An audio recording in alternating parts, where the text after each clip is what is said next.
Well, it's about that time. The Rutledge Perspective Radio Show coming your way this morning at 10 a.m. Central from the historic KCOH TV radio station, The Boost, at the corner of Alameda and Wichita in Houston, Texas. Come join me because we're going to chat about leadership and showing up and getting aligned and getting clear, and taking action and voting and voting and voting and all of that stuff. So join me for some great conversation and a few laughs. And then when we're done, be sure and head over to your favorite podcast platform or to my website, laurelrutledge.com, and subscribe to my weekly podcast, the Rutledge Perspective Podcast. Episodes drop every Wednesday, and they are short and sweet, commute-worthy. And I promise you, you'll get something out of every one that will help you shift your perspective. Because when you shift your perspective, you shift your circumstances. See you soon. Good morning. Oh, I'm so excited, y'all. Okay, so it is Tuesday. I'm your host, Laurel Rutledge, and this is the Rutledge Perspective Radio Show, live here in KCOH TV Radio, the Boost Global Network in historic Third Ward on the corner of Alameda and Wichita with our beautiful window here. And we finally have Adrian in the studio. Hello, my friend. It's been a long time. It's been forever. So y'all, and I'm going to introduce Adrian here in a minute, but this is how all this stuff works. Like Adrian was doing a show with Ben Hall. This was before COVID. So this was 2019. And my friend Hong, who's a mutual friend of ours, called me and said, hey, Adrian needs a guest. Do you want to go on the radio? And I'm like, why aren't you going? She's like, And I said, well, yeah, I'm free that day. Wound up coming, had the best time. Ended up having Adrian on my show a couple of times. He and I have talked a couple of times. Jerry ended up saying, hey, do a show. And here I am. And so I'm responsible for all your media success. There you go. Just so we get it straight, right? Yeah. So I am so excited to be here, y'all. And we are going to have a great conversation about AI. So we had talked about this. We were going to do this last week. And then Adrian got a chance to experience what we've all been experiencing lately with the airlines and flights. And they're just canceling stuff randomly, I think. It's just weird. So we're going to talk about AI with Adrian, who is like employment lawyer extraordinaire. We're going to get some good information. And just know, I'm going to put a caveat on it, that it is an ever-changing, morphing quagmire of mess right now. And there are some things you really need to keep in mind as you decide what you're going to do or what you're not going to do with AI. Okay, so that's where we're going to go. So before we do that, though, y'all know, got to talk about voting every single time. Got to talk about voting. So here's what's going on, because what happens to one of us happens to all of us. So there are some global elections coming up. Guatemala is coming up. I don't know what's going to happen with Ecuador, because that's supposed to be coming up on the 20th. And 2 candidates now have been assassinated. So they are under an emergency order from the current president. I have no idea what's going to happen. So let's keep an eye out. Let's, send some good vibes over to Ecuador. But they have now had 2 candidates that were assassinated. So I don't know what's going to happen with that. But just keep your eye on that. Guatemala is happening on the 20th, and then Ecuador, actually, I think it was supposed to be the 23rd. So, what happens to one of us happens to all of us. So pay attention. People are losing their minds around the world, y'all. Secondarily, Alabama, that just got required by the Supreme Court to redraw their district maps because they were gerrymandered, is refusing to do so. This is why voting matters. Elections count. Your voice matters, right? So I don't know what's going to happen with that, but we still need to be able to count on the rule of law, y'all. They've been ordered by the Supreme Court of the United States to redraw these maps, and they're not doing it. So pay attention to what's going on in Alabama, because there's actually some things happening in other states as well around this, okay? So what I need you to do, what I'm asking you to do, what I'm begging you to do, is to go get registered. Go get registered to vote. If you're 18, go get registered to vote. Now, if you're in a state that automatically registers you, that's fantastic. Just make sure you're on the rolls, because that's the other thing that's happening, right? There's a lot of things happening to keep your vote suppressed. Make sure you get registered. Make sure you check your registration.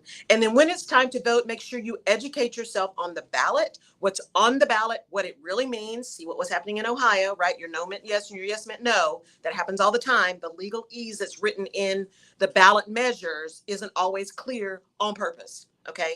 So make sure you're really educating yourself about what you're voting for, and vote local. It starts local. School boards, mayors, councilmen, all that kind of stuff. It starts local. So get registered.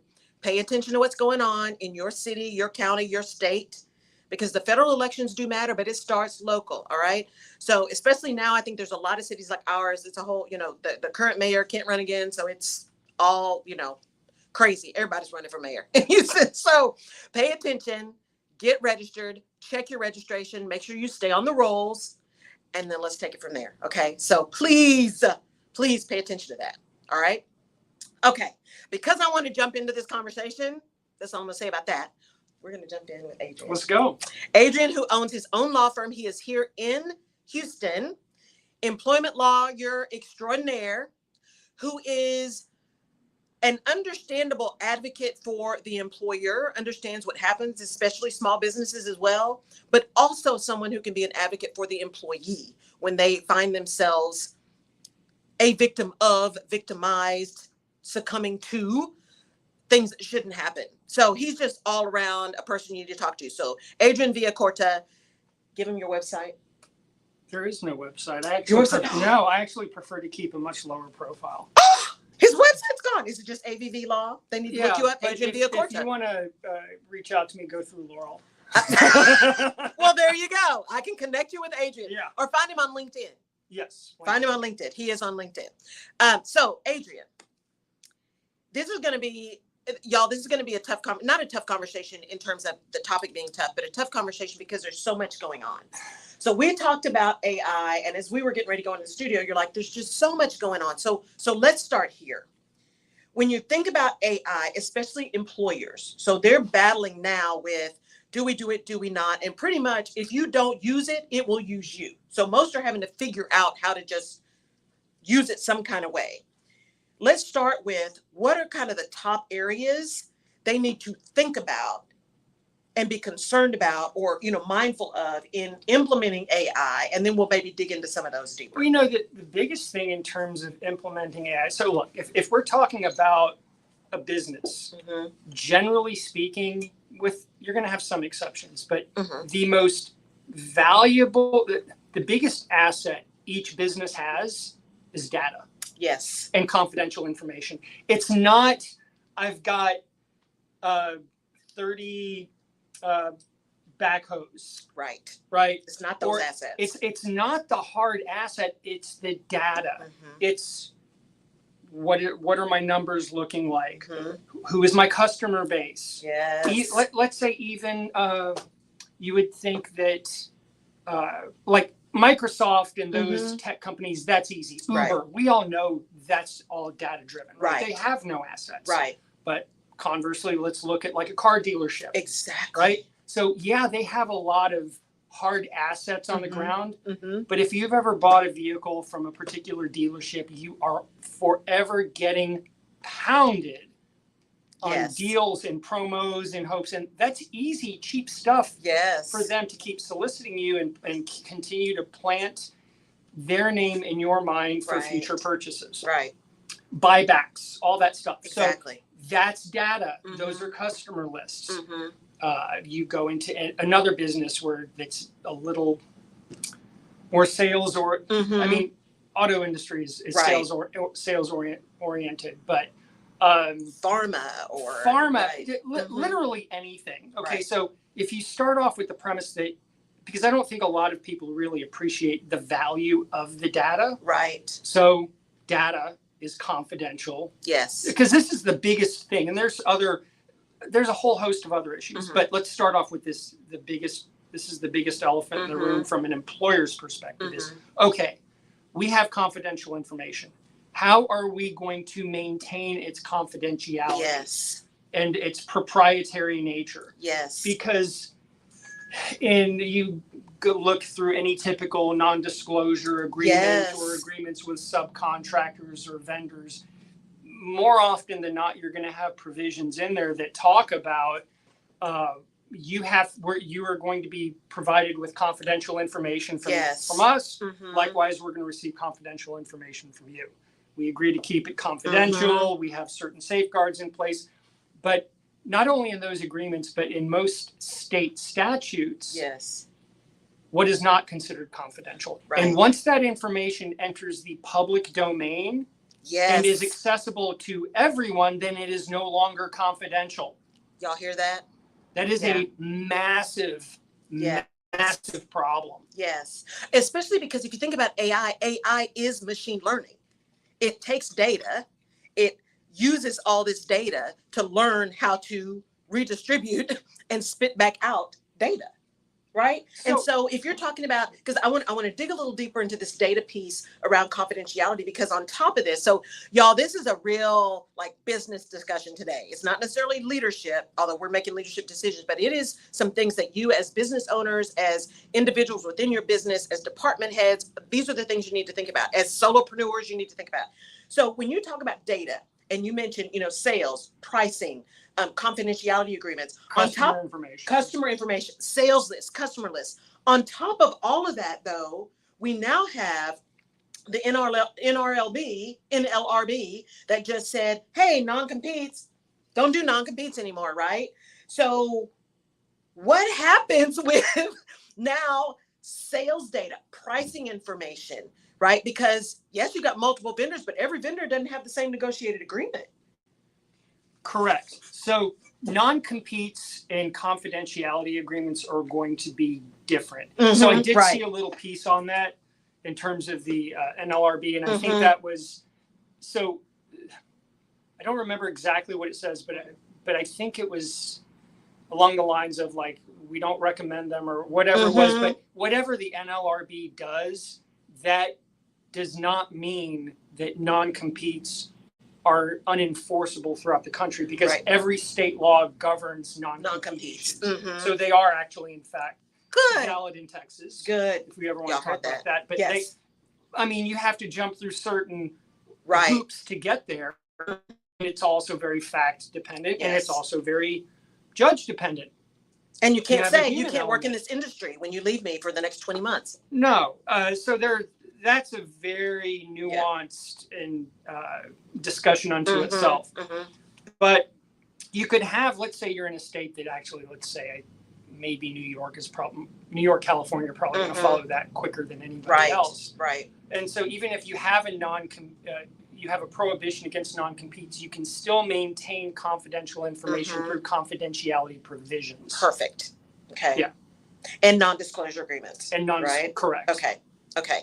So if you have a confidentiality agreement and a non-disclosure agreement, what are the kinds of things, again, thinking about data, what are the kinds of things that people need to be thinking about where AI can end up being a problem? So this is it could take a whole host of ways, but I think one of the primary ways is, let's say we have an employee of the company. They want to prove themselves to the hierarchy, and they're a go-getter and they want to move up. And let's also assume that that the employer already has in place certain protocols that before you can use AI has to get approval, whatever, you run those traps, but they don't follow that protocol. And they input data into whatever AI program there is, because AI is a generic term. Right, exactly. And then you have different programs that use AI to generate or do certain things. Like I saw something recently, AI generated call centers. Yes. Terrifying, right? Yes. Like if your spam calls are driving you crazy now, and then you can replace human-based call centers with AI technology. Yes. It is going to be insane. Yeah. Agreed. Now, one of the beneficiaries of that might be one of those anti-phishing spam companies. So, it's going to get really weird really fast. Yes. So, going back to the original hypothetical, you have an employee that says, okay, I want to build a different type of sales model to target these customers, and wants to take the initiative, not only say build a sales model or technique, and then I'm going to take the next step because I'm a go-getter, and starts implementing it, uploads that company's customer database. Yes.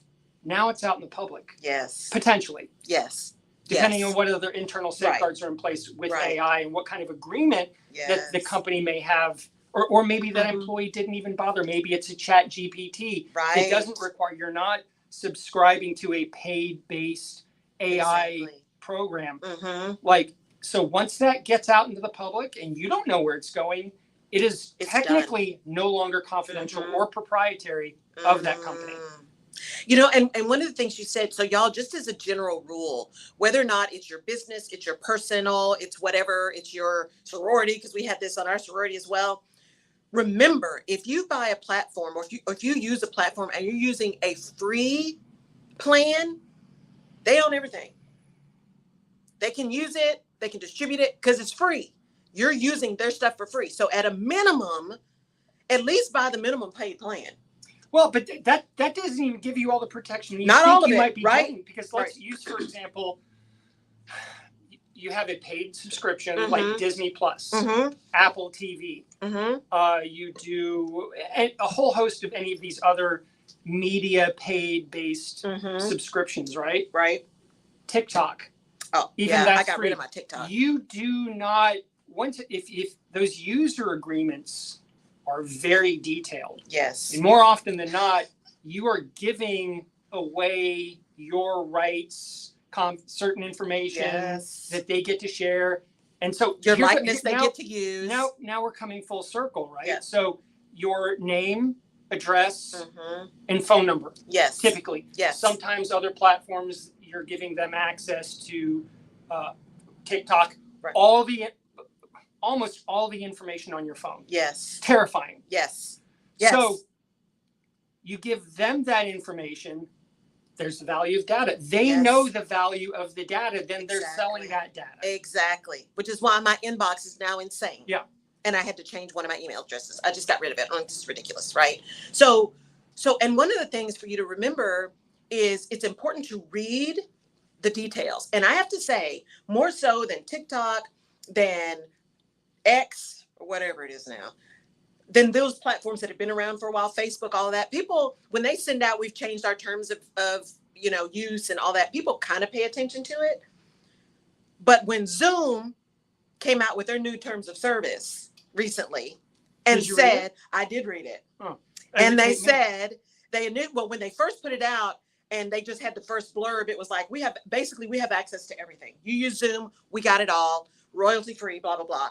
I lost my mind because I'm doing client calls on Zoom, right? I'm doing all of my stuff that I'm copywriting on Zoom. So I reached out to Zoom and I said, I need to understand, here's what I'm reading. When I sent it to my IP attorney, I'm like, look, this doesn't work. I will be switching platforms. I need clarification. And the woman said back, she said, yeah, we got a lot of feedback. So here's a blog post that says what we're really doing. I'm like, So are you still comfortable with Zoom? I'm not.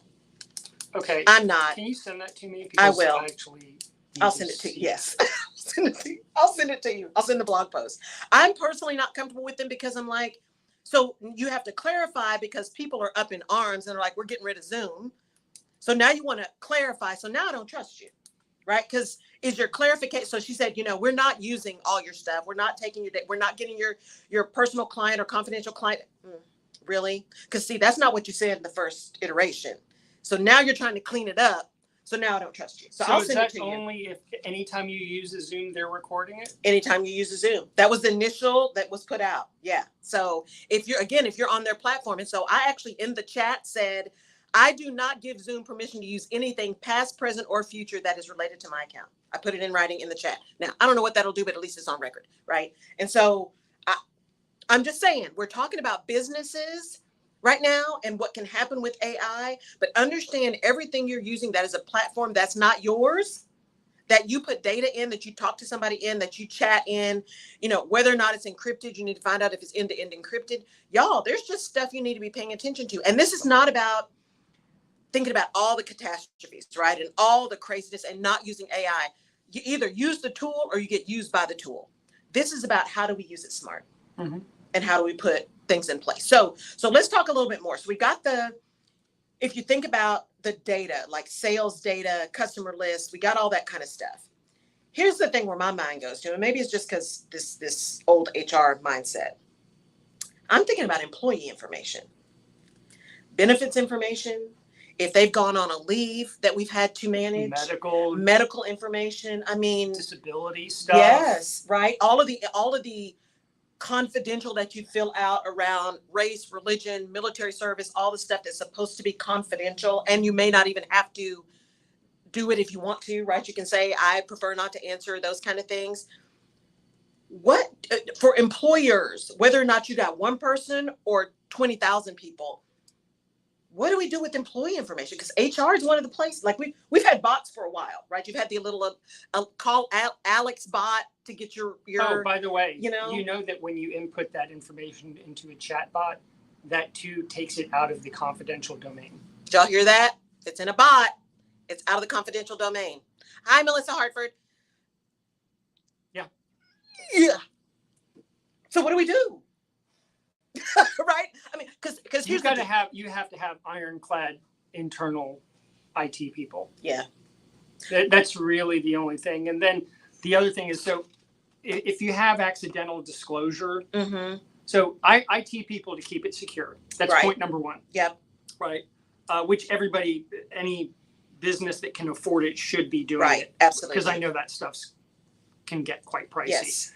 But not only that, so then what about employer liability for disclosure, whether it's intentional or inadvertent? Right. Okay. Right. And so a claim could come up about that the company didn't take proper steps to keep that information. We're taking this now out of confidential business information. Now we're talking about confidential employee information. Yes, exactly. So the claim would be, we have HIPAA. You're supposed to keep certain documents in a separate file under lock and key. Well, that certainly needs to be revised. Yep.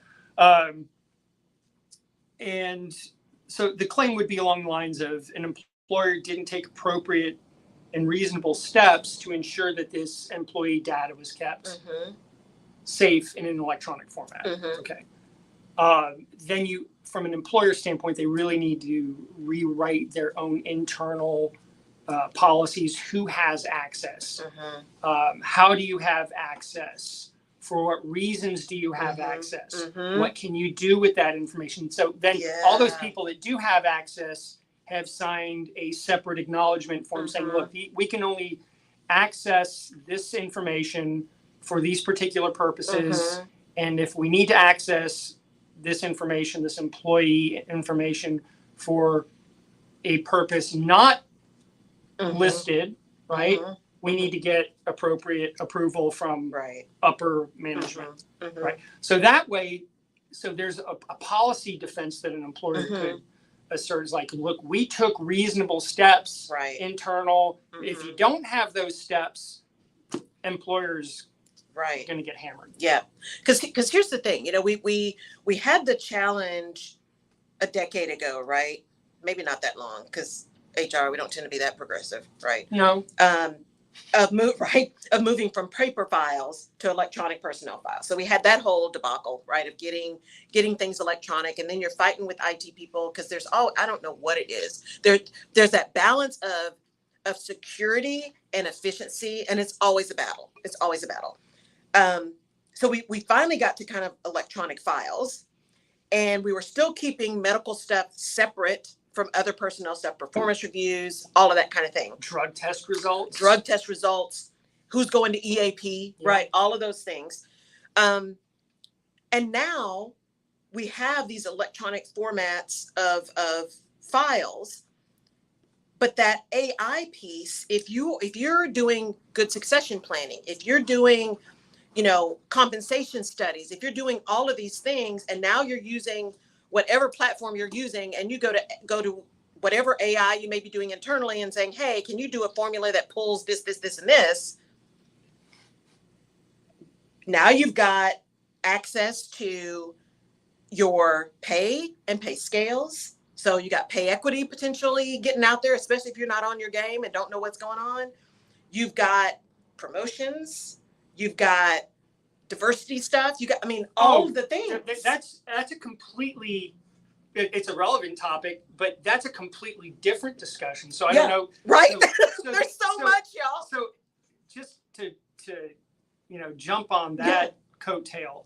So the EEOC recently settled a claim. I don't remember who the employer was, with an employer that had used AI in some employment decision processes. Did you know about this? No. Yeah. So they settled with this employer, which means that this is really hot and heavy in the EEOC's desk. So they're going to be pretty active on this stuff. And so there are actually programs out there, some AI programs for hiring, firing, discipline, all the things. And so, like, this could be a lot of fun for me. Employment lawyers are getting ready to make a lot of money, y'all. Well, maybe not in Texas, but because we've got statutory caps, but like California, New York, it's going to be Massachusetts, crazy. it's gonna be Massachusetts, it's going to be ugly. Yeah. Well, but here's the thing, right? Because I don't want people to be listening and be like, "Oh my God, we can't do anything." That's not true. But here's the deal: it is important that you are mindful, right, of where you're using AI. Are you using an internal AI within some firewalls? Are you managing access to that? Because the reality is there are things about AI that increase productivity and efficiency exponentially. So if you're talking about innovation, AI can actually help you tremendously in innovation if you put the right guardrails around it, right? And so I don't want people to be afraid of AI because it's not going anywhere. And it is so important that we think about it, what we're using it for, why we're using it, where we're using it, what guardrails we can put in place, right? How and understanding that AI does not eliminate the need for the human to be involved, to think, to strategize, to be a part of what we're doing. Okay, so then herein comes, I mean, since you brought up the human element. Yes. So there is also the human element in the creation of this particular AI program, right? We're not talking about AI, right? Not big AI, but like the targeted program, right? So, to your point, like yes, AI can, depending on what it's being used for, like mammograms, right? That's already increased the accuracy rate of detecting cancer. By I think 30%. Yes, exactly. That's great. It's amazing. Like that's amazing. But when you get into more fluid, grayer human resource employment areas, and even government contracts. So like if you enter into a government contract, you have an obligation. You have a duty of candor. Well, you're using artificial intelligence. How do you define candor with artificial intelligence? Point. Yeah. Okay. Yeah.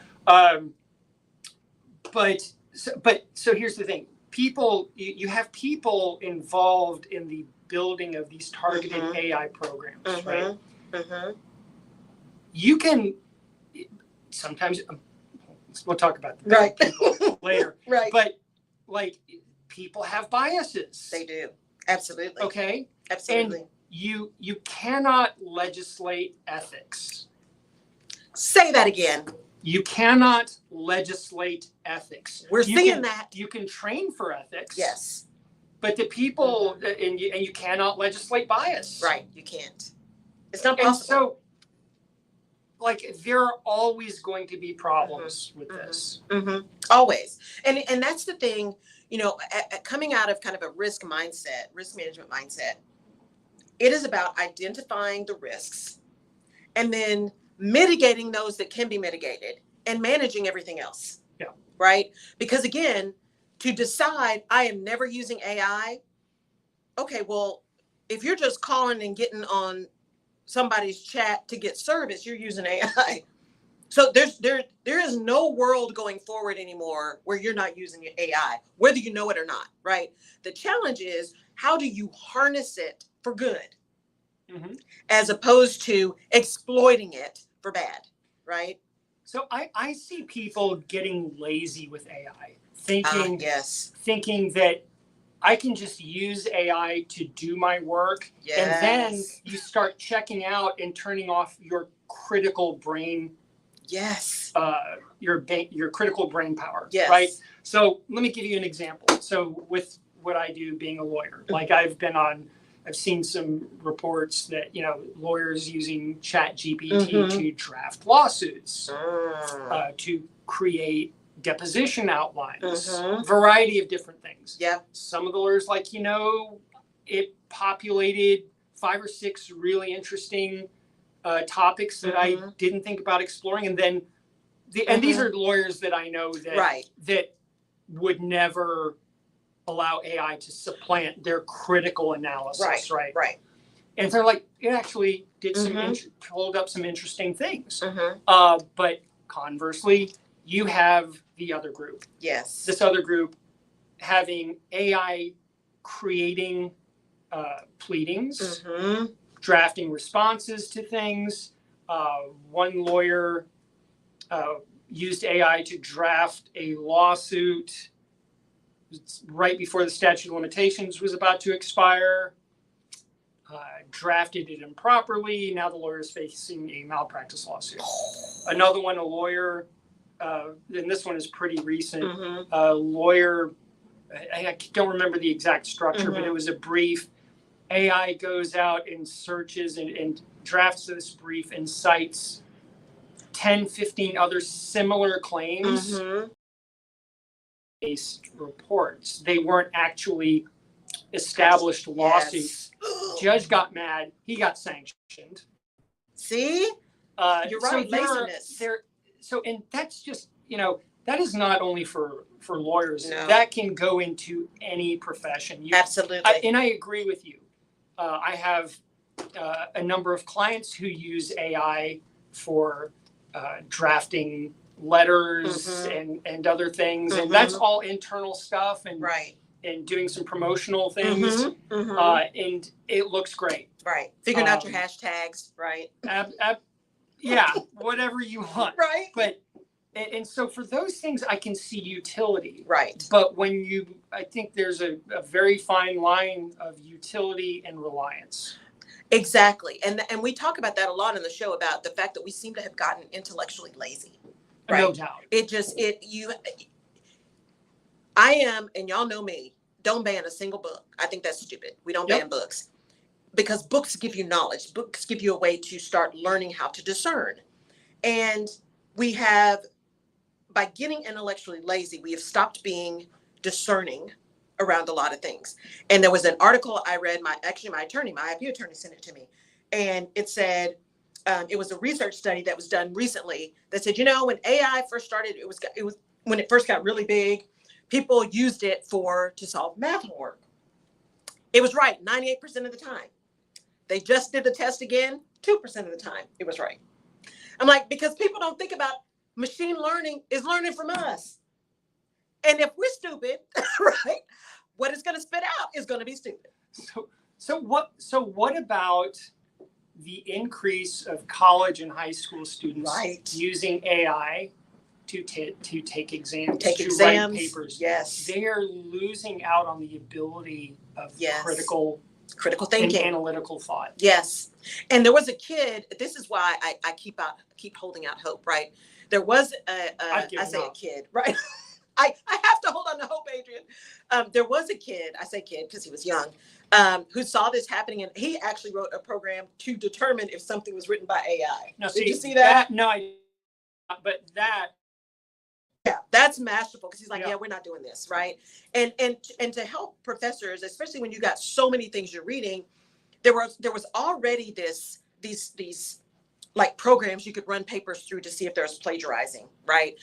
I use Grammarly as an editor.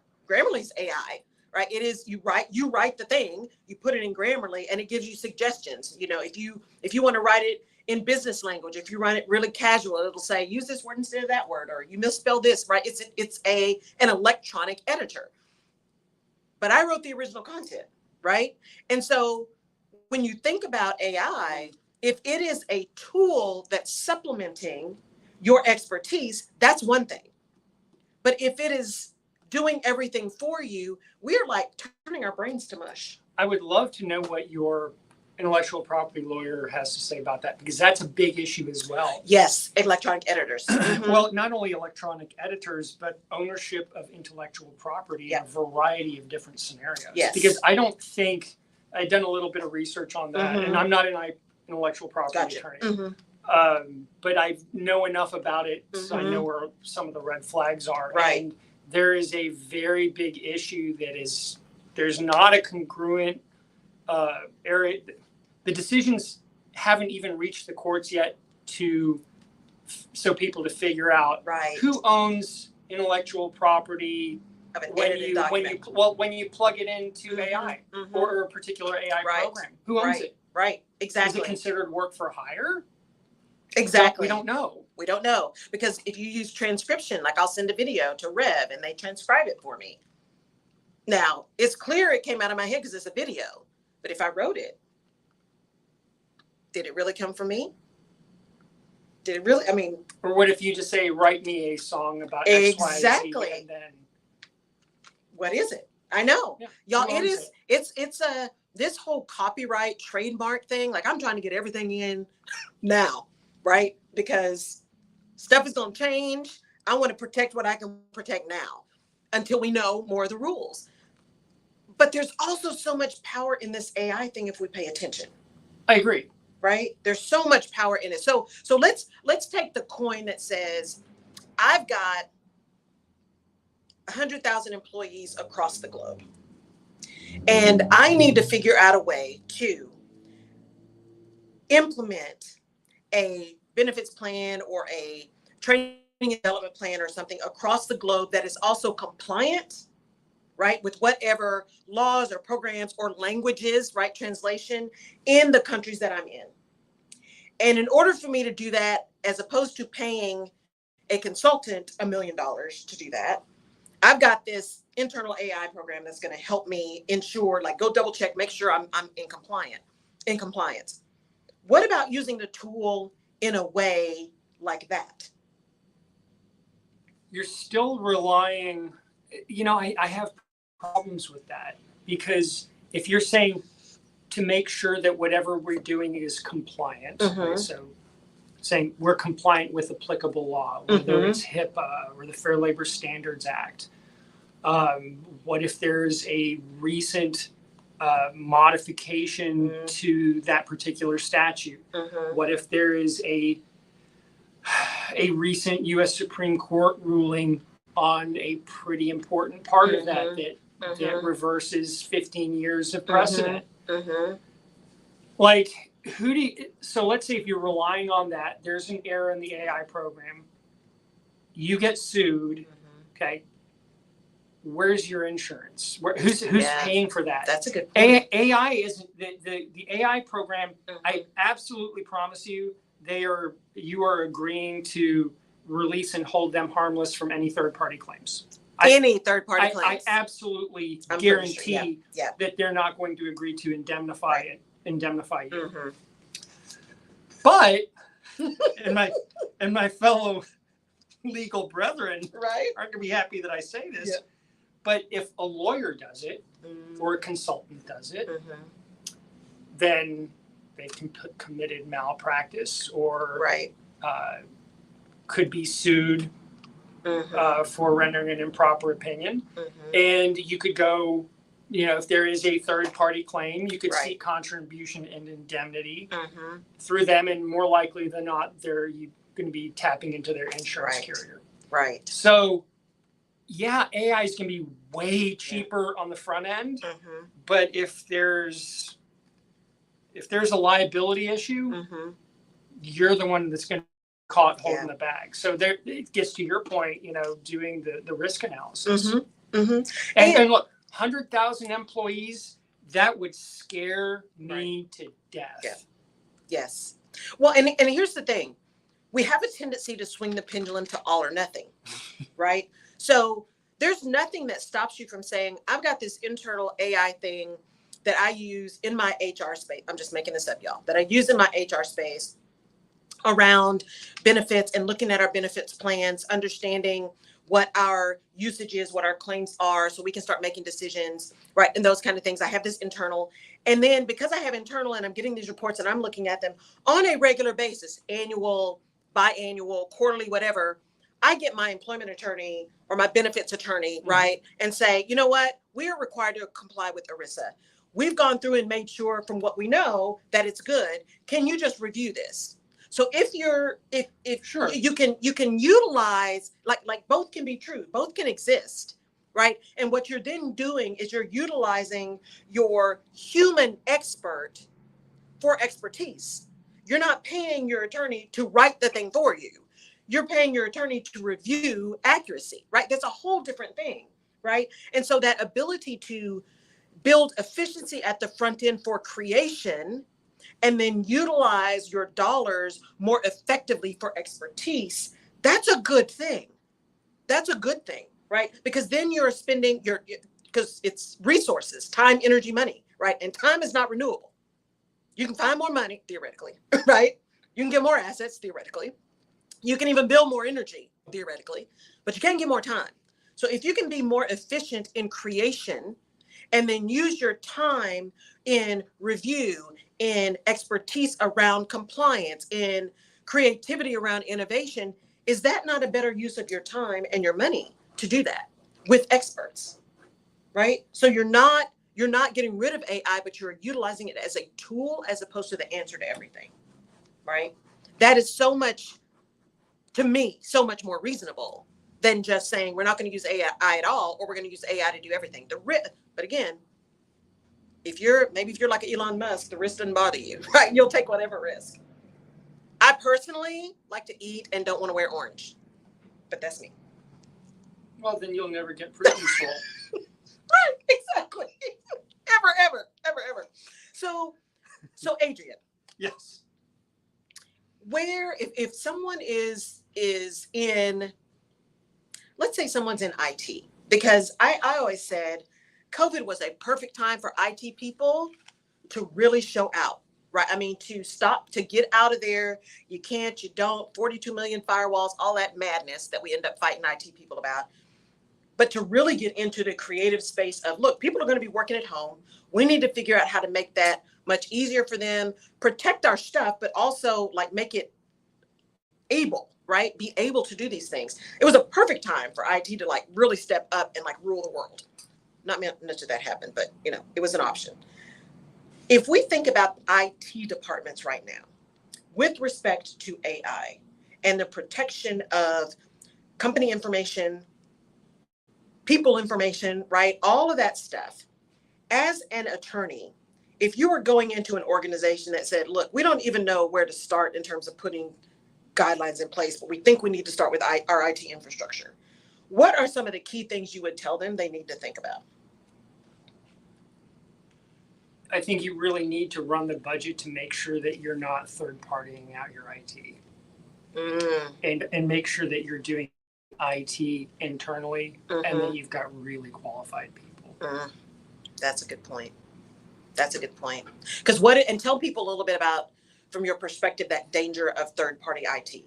Well, I mean, their loyalty isn't always with you. You're just a project. Yeah.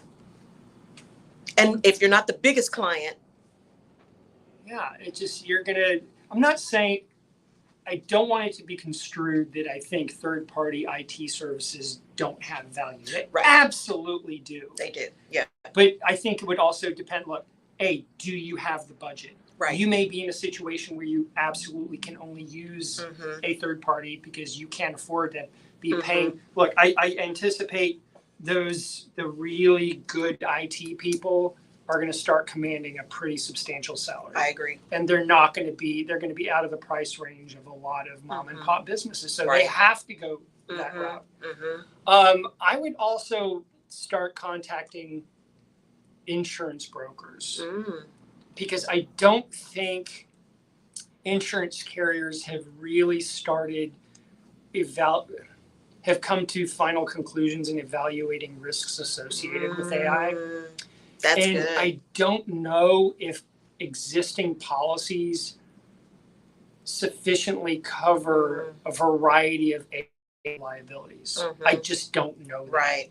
But I mean, you got to get a good insurance broker to start guiding you through that process. So, you've got an internal, making sure you've got good intellectual property, exploring insurance options. And then I really think, having good legal counsel from the employment And depending on what you do, intellectual property lawyers, it's not like you're going to be hiring. Yeah. Okay. So maybe we look at it this way from a cost benefit analysis. If AI is going to be saving me a whole bunch of money, because no doubt it's going to be displacing employees, right? I don't know how many human beings will be reincorporated because of whatever AI is going to help develop. But you're familiar with McKinsey. Yes. Right? McKinsey is the preeminent global business consulting firm, really smart people. They write a lot of really great white papers, right? They have suggested that by 2030, approximately 15% of the world's, did you see that? 15% of the world's population will be displaced due to AI, which is about 400 million employees. Yes. And that is a 7 years from now. Staggering number. Yeah. Yes. Now, what they were very specifically, pointed out was that it's impossible to determine how many new jobs will be created vis-a-vis AI. So I don't know, but it's going to take a team effort, and I think it's probably going to be a little bit more expensive on the front end. I agree. But you really need to be careful with this. And look, I tend to be more on the conservative side when it comes to employment-related decisions.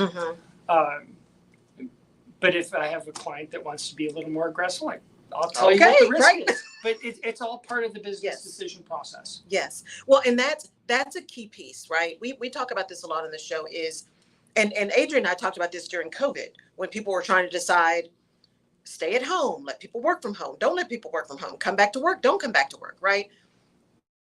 This is where leadership shows up in this realm of AI. Understand, what are your ultimate business objectives?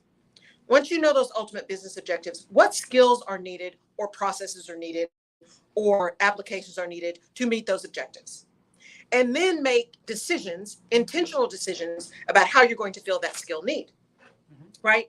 And so part of this, as Adrian's talking about, is what decisions are we making as leaders around what we're going to move out, what we're going to allow to be part of AI, what we're going to require human intervention. So if you think about pharma, if you think about heavy R&D related businesses, those PhD chemists, right? Those engineers, those folks that are coming out of MIT, AI can't replace their brain. They may be able to replace some of the calculations that they're doing or support them in calculations that they're doing.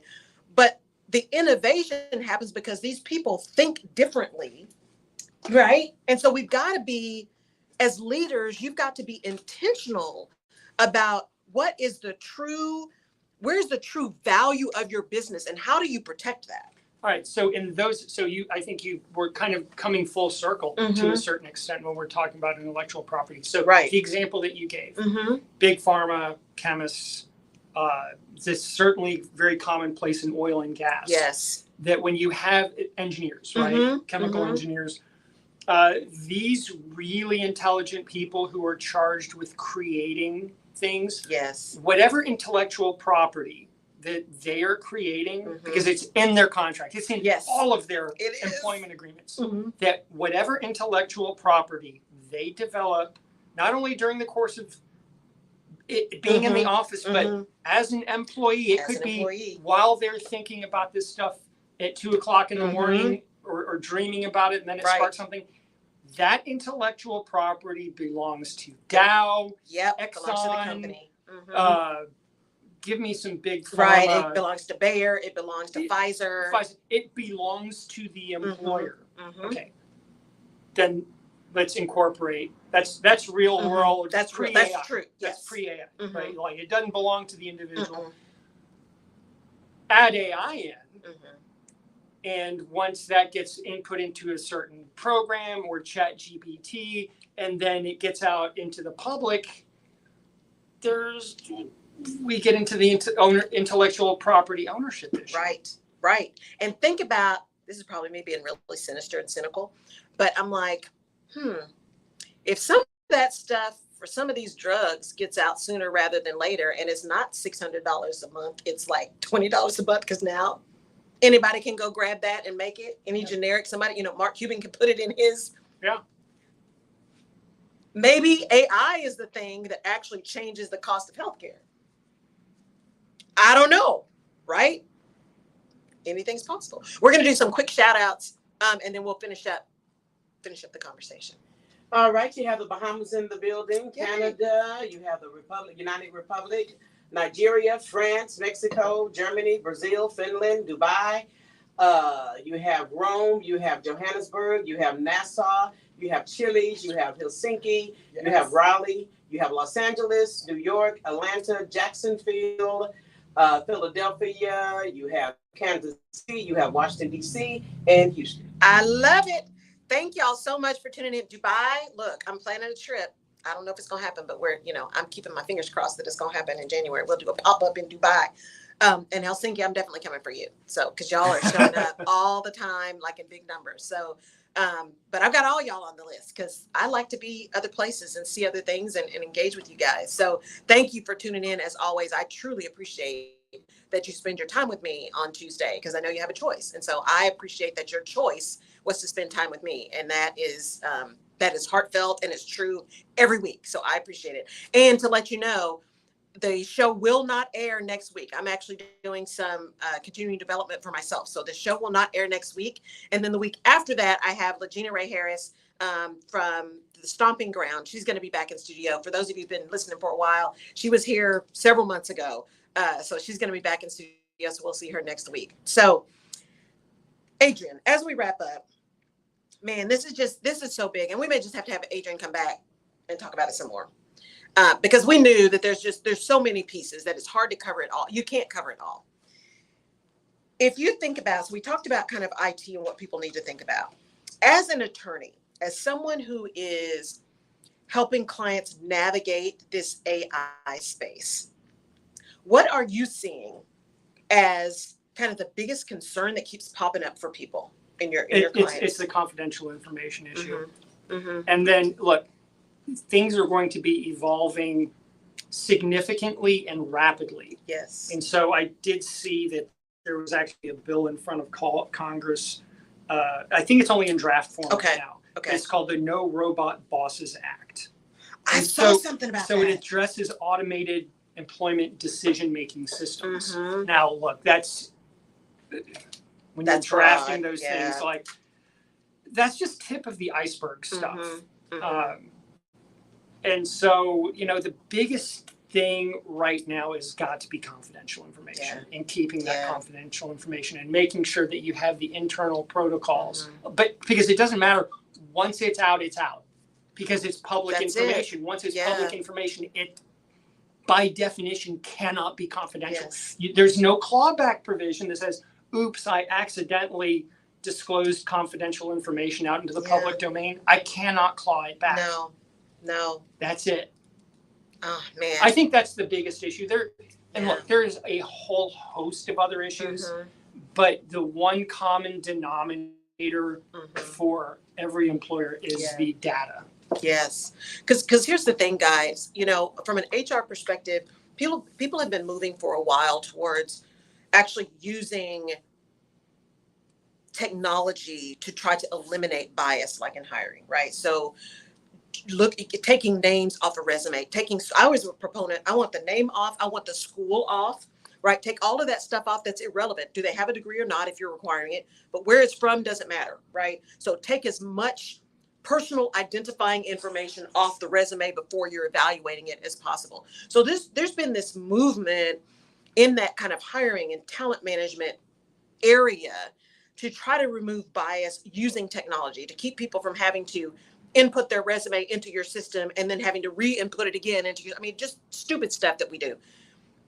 But here's the thing, anything taken to an extreme can become a problem, right? Yep. And so the thing about AI to remember is that, yes, there is evidence that there are certain jobs that, just like with robotics, right, in automation, there are certain jobs and certain things that will no longer require human activity to get them done. Those things that the same thing all the time, right? Deep math, some writing, all of those kind of things. Those are things that can easily be replaced. Well, look at the Screenwriters Guild Exactly. Los Angeles entertainment industry. Like, That's that is right. a massive problem. Huge, right? We can have anybody write anything, right? Yeah.